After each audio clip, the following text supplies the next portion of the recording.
Hello friends, मैं हूं गौरव और 2030 तक देश विदेश में 70% ईवीज ही होंगे, right? Because EVs are environmental friendly. लेकिन एक मिनट, जरा इन आर्टिकल्स को देखो।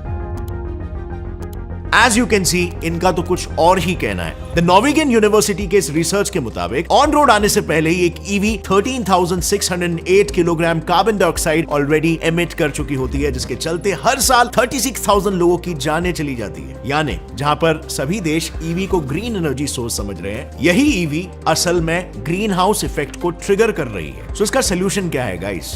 वेल, टोयोटा का ये brand new engine EV industry को रिप्लेस करने के लिए टोयोटा ने एक ऐसा इंजन लॉन्च किया है जो कंप्लीटली हाइड्रोजन पर चलेगा और कार्बन डाइऑक्साइड के बजाय वाटर वेपर को आसमान में, एटमॉस्फेयर में रिलीज करेगा, जिस बाय प्रोडक्ट को बाय द वे आप पी भी सकते हो। अगर मैं इसकी एफिशिएंसी की बात करूं तो ये इंजन ईवी मोटर से 2 गुना ज्यादा एफिशिएंट होगा और इसने अपने प्रोटोटाइप स्टेज में ही टेस्ला के highest seller model Y EV engine की जगह ले ली है। यकीन नहीं होता, राइट? तो देखो, कंपैरिजन कुछ ऐसा है ना, टोयोटा का हाइड्रोजन इंजन 1 रीफिल में 650 किलोमीटर कवर करता है और इस रीफिलिंग के लिए उसे बस 5 मिनट का ही समय लगता है, जबकि टेस्ला का मॉडल वाई एक सिंगल चार्ज में 500 किलोमीटर तक का ही माइलेज देता है, और वो भी तब जब उसे पूरे दिन के लिए चार्ज किया जाए। अब यहां तक सब कुछ वंडरफुल है, राइट? भले ही सबसे ऐसा लग रहा हो कि टोयोटा ने एनवायरनमेंट को मद्देनजर में रखते हुए इसे बनाया है, लेकिन सच तो यह है कि टोयोटा को झक मार के इसे बनाना पड़ा, क्योंकि यूएस गवर्नमेंट ने टोयोटा के नॉर्मल कार्स पर बैन लगा दिया था। बात यह है ना, 2005 से लेकर 2015 तक टोयोटा जो अपनी गाड़ियां बेच रहा था, छप्पड़ फाड़ के, Toyota is the largest seller of vehicles, अगर आपको पता होगा तो उनके वर्कर्स की लापरवाही के कारण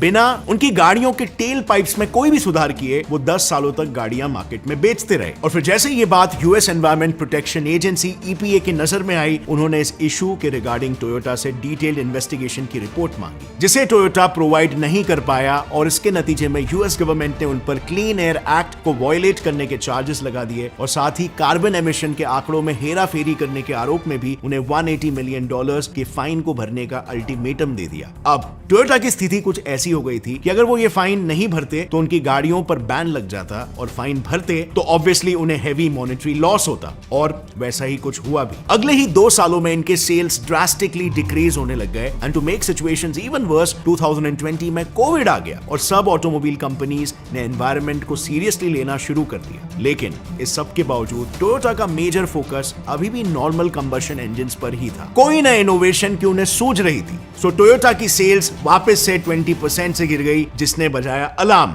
इसके बाद जाके फाइनली उन्होंने अपना फोकस इनोवेशन और ड्यूरेबिलिटी वाले हाइड्रोजन इंजन्स बनाने की तरफ शिफ्ट किया। इस पर्पस के लिए उन्होंने स्पेसिफिकली यामाहा के साथ कोलैबोरेट करके बियॉन्ड जीरो कैंपेन, इसका मेन मोटिव है जीरो कार्बन एमिशन, उसके अंतर्गत एक हाइड्रोजन कंबशन इंजन बनाया। But you know what, hydrogen इस एलिमेंट को फ्यूल के तौर पर यूज करके एक इंजन बनाने का आइडिया टोयोटा का था ही नहीं। इस कॉन्सेप्ट के ओरिजिन के इतिहास में अगर एक नजर घुमाएं तो दरअसल 18th सेंचुरी में एक Swiss army engineer Franco Isaac day रिवाज एक दिन कैनन फायर कर रहे थे। तब उन्हें एक आइडिया आया कि क्यों ना इंजन के पिस्टन को भाप के बजाय किसी एक्सप्लोसिव मटेरियल से पावर किया जाए। सो उन्होंने तुरंत एक ऐसा दिखने वाला प्रिमिटिव इंजन डिजाइन किया जिसे एक छोटे से बलून में हाइड्रोजन गैस भरकर इग्नाइट किया जाता था। लेकिन इसमें एक प्रॉब्लम थी, हर बार मैनुअली इग्निशन देकर इसे स्टार्ट करना पड़ता था, जिसमें भी वो सिर्फ 6 मीटर दूरी ही तय कर पाता। अब क्योंकि ये इम्प्रैक्टिकल था, इसीलिए फ्रैंको ने उसे स्क्रैप कर दिया। मगर 1860 में इसी इंजन में थोड़े बहुत इंप्रूवमेंट्स करके एक बेल्जियन इंजीनियर इटियन लेनोयर ने इलेक्ट्रोलाइसिस पर चलने वाली पहली हाइड्रोजन कार बनाई, hippo mobile.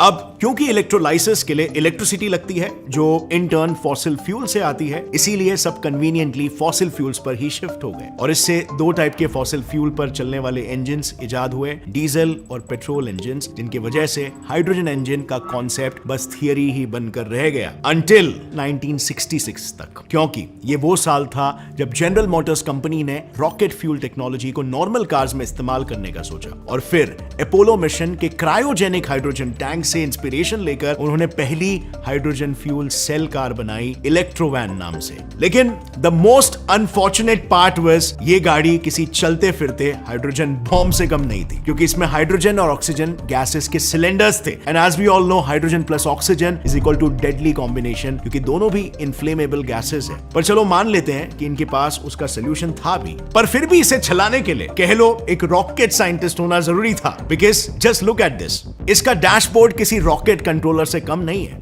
And to top it all up, अगर आप इसका डिजाइन देखोगे ना, तो आधे से ज्यादा गाड़ी की स्पेस तो सिर्फ इंजन ही लेता है, जिसकी वजह से भले ही वो 6 सीटर कार दिख रही हो, बट इसमें सिर्फ 2 ही लोग बैठ सकते थे। Impractical, right? और इसीलिए ये वैन कमर्शियल मार्केट में कभी आई नहीं। पर जनरल मोटर्स इन सब प्रॉब्लम्स को सॉल्व कर भी पाते उसके पहले एक बड़ा सा हादसा हो गया जिसने इसके प्रोडक्शन को ही रोक दिया। दरअसल इलेक्ट्रो वैन की एक टेस्टिंग के दौरान उसका हाइड्रोजन टैंक ब्लास्ट हो गया और उस गाड़ी के चिथड़े आधे किलोमीटर दूर तक उड़े, जिसे बस देखकर दुनिया ये अच्छी तरीके से समझ चुकी थी कि ये टेक्नोलॉजी कितनी ही डेंजरस थी। लेकिन फ्रेंड्स, एनीवे, ये तो इतिहास की बात है, राइट? अभी तो टेक्नोलॉजी आधुनिक हो चुकी है, कुछ ना कुछ जुगाड़ तो आज के तारीख में हम निकाल लेंगे, राइट? क्या टोयोटा भी यही सोच रहा है?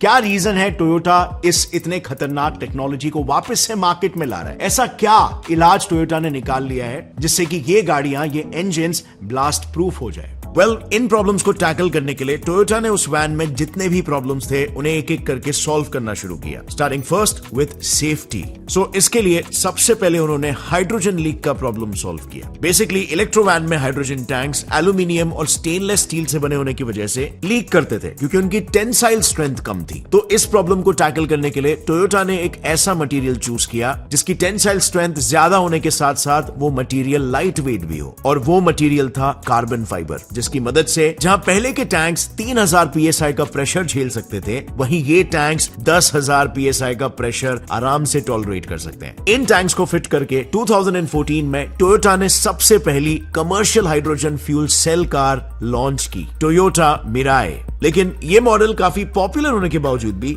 उसके सेल्स उतने सेटिस्फाइंग नहीं थे, जिसका मेन रीजन था फ्यूल सेल की एफिशिएंसी। सो बेसिकली, जैसे कि हमें पता है, फ्यूल सेल्स इलेक्ट्रोलिसिस के जरिए इलेक्ट्रिसिटी प्रोड्यूस करते हैं, लेकिन इसमें मेन प्रॉब्लम यह है कि एनर्जी 2 अलग अलग कन्वर्जन प्रोसेसेस से गुजरती है। First, electric to chemical energy, जिसे इलेक्ट्रोलिसिस कहते हैं, और second, chemical to electrical energy, reverse electrolysis in car engine. इन डुअल एनर्जी कन्वर्जन की वजह से टोयोटा मिराई सिर्फ 25 से 30% ही एफिशिएंसी प्रोवाइड कर रही थी, जबकि ईवीज 79 से 90% तक एफिशिएंसी प्रोवाइड करते हैं। और फिर इलेक्ट्रोलिसिस के लिए लगने वाले एनोड और कैथोड सोडियम हाइड्रोक्साइड और पोटेशियम हाइड्रोक्साइड जैसे इलेक्ट्रोलाइट्स की वजह से डैमेज और करोड होते हैं। इन सब की वजह से सेल की शेल्फ लाइफ भी बहुत कम हो जाती है। लेकिन टोयोटा के इस नायाब तरीके ने फ्यूल सेल के सारे नेगेटिव्स को पॉजिटिव्स में बदल दिया। इस बार टोयोटा ने सोचा कि दोबारा बेसिक से शुरू करते हैं, बिना इलेक्ट्रोलिसिस से डी-रिवर्स की तरह हाइड्रोजन गैस से ही हमारे नॉर्मल कंबशन इंजन को चलाते हैं। And I tell you, it was a master stroke. देखो, ईवी कार्स में इलेक्ट्रोलिसिस का प्रोसेस फॉलो होता है कार के एक फ्यूल सेल में। नॉर्मल फ्यूल कार्स में इंजन में 4 पार्ट्स में एनर्जी जनरेट होती है। पहले एयर और फ्यूल एक टैंक में मिक्स होता है, दूसरा एक पिस्टन उसे ऊपर की तरफ कंप्रेस करता है, तीसरा एक स्पार्क प्लग इग्निशन देता है, और चौथा कंबशन के बाद फ्यूल से निकली एग्जॉस्ट रिलीज होती है। सो इनकी मास्टर स्ट्रेटेजी ये थी कि इन्होंने नॉर्मल इंजन में एयर और हाइड्रोजन को पंप करके कंप्रेस करना स्टार्ट किया, और बाकी का प्रोसेस सेम नॉर्मल इंजन जैसा ही फॉलो किया। नाउ ये मास्टर स्ट्रेटेजी इसीलिए नहीं है क्योंकि ये प्रोसेस बहुत ही नॉवेल है, बट क्योंकि ये idea of using hydrogen gas एक नॉर्मल इंजन के सेटअप में, ये एकदम बेसिक सा सुनाई देने वाला आइडिया किसी ने पहले प्रॉपरली एग्जीक्यूट नहीं किया था। इसकी सबसे बड़ी खासियत ये है कि जहां पर बाकी इंजन 20% एफिशिएंसी प्रोवाइड करते हैं, वहीं पर H2 इंजन करीब 40 से 50% एफिशिएंसी प्रोवाइड करता है। अब मे भी आपके दिमाग में सवाल आ रहा होगा कि इसकी एफिशिएंसी डिटरमाइन कैसे होती है? कंबशन के बाद बचने वाले रेसिड्यू से। डीजल, पेट्रोल और बाकी के फ्यूल्स पूरी तरीके से बर्न नहीं हो पाते और एंड में रेसिड्यू छोड़ते हैं जो वेस्टेज को कंट्रीब्यूट करता है। वहीं दूसरी तरफ हाइड्रोजन की एनर्जी डेंसिटी मैक्सिमम होने के कारण वो कंप्लीटली बर्न होकर नॉर्मल फ्यूल के मुकाबले ज्यादा एनर्जी जनरेट करता है। इसे एक एग्जांपल से समझते हैं। अगर 5 litre diesel 45 mega joule energy पैदा करता है, तो 5 litre H2 120 mega joules energy generate करेगा। अब आई नो, ये सुनने के बाद आपको ये एकदम एफिशिएंट प्रोसेस लग रहा होगा, लेकिन अब तक एक बड़ा प्रॉब्लम है जिसको अभी तक किसी ने सॉल्व नहीं किया है। वो है हाइड्रोजन ट्रांसपोर्टेशन। इस प्रोसेस के फेल होने का सबसे बड़ा एग्जाम्पल है 1937 का हिंडनबर्ग डिजास्टर, जिसमें एक हाइड्रोजन से भरी एयरशिप न्यू जर्सी टाउन के ऊपर पलक झपकाते ही राख हो गई थी। एंड अनफॉर्चुनेटली इस हादसे में 35 लोगों की मौत हो गई। एंड ऐसा ही कुछ फ्यूचर में ना हो, इसीलिए साइंटिस्टों ने एक नई तरकीब खोज निकाली है। वो डायरेक्टली हाइड्रोजन फ्यूल स्टेशन पर ही हाइड्रोजन फ्यूल प्रोड्यूस करेंगे बाय यूजिंग सन। इनिशियली ये प्रोसेस सोलर पैनल से वर्कआउट होता था, जो काफी एक्सपेंसिव और कम प्रोडक्टिव था। एंड रिसेंटली IEEE स्पेक्ट्रम के अकॉर्डिंग जापान के यूनिवर्सिटी ने ऐसे फोटो इलेक्ट्रिक सेल्स डेवलप किए हैं जो फोटो इलेक्ट्रोलिसिस के जरिए हाइड्रोजन प्रोड्यूस करेगा। वी ऑल नो कि वाटर इलेक्ट्रोलिसिस में इलेक्ट्रिसिटी की जरूरत होती है, जो प्रोवाइड करता है एनोड और कैथोड, और हाइड्रोजन और ऑक्सीजन रिस्पेक्टिवली जनरेट होता है। मगर ये फोटो इलेक्ट्रोकेमिकल सेल्स के इलेक्ट्रोड्स सनलाइट की अलग अलग वेवलेंथ को एब्जॉर्ब करके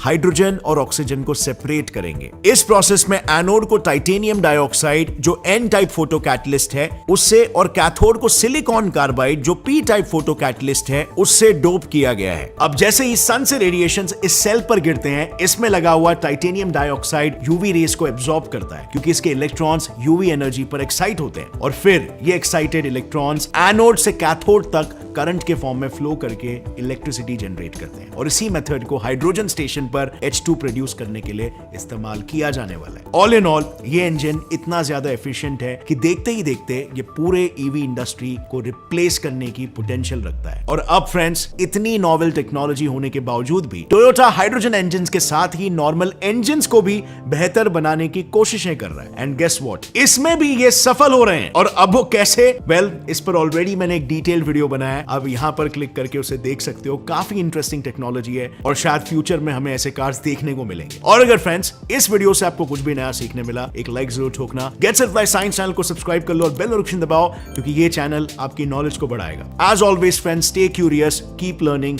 एंड कीप ग्रोइंग। जय हिंद।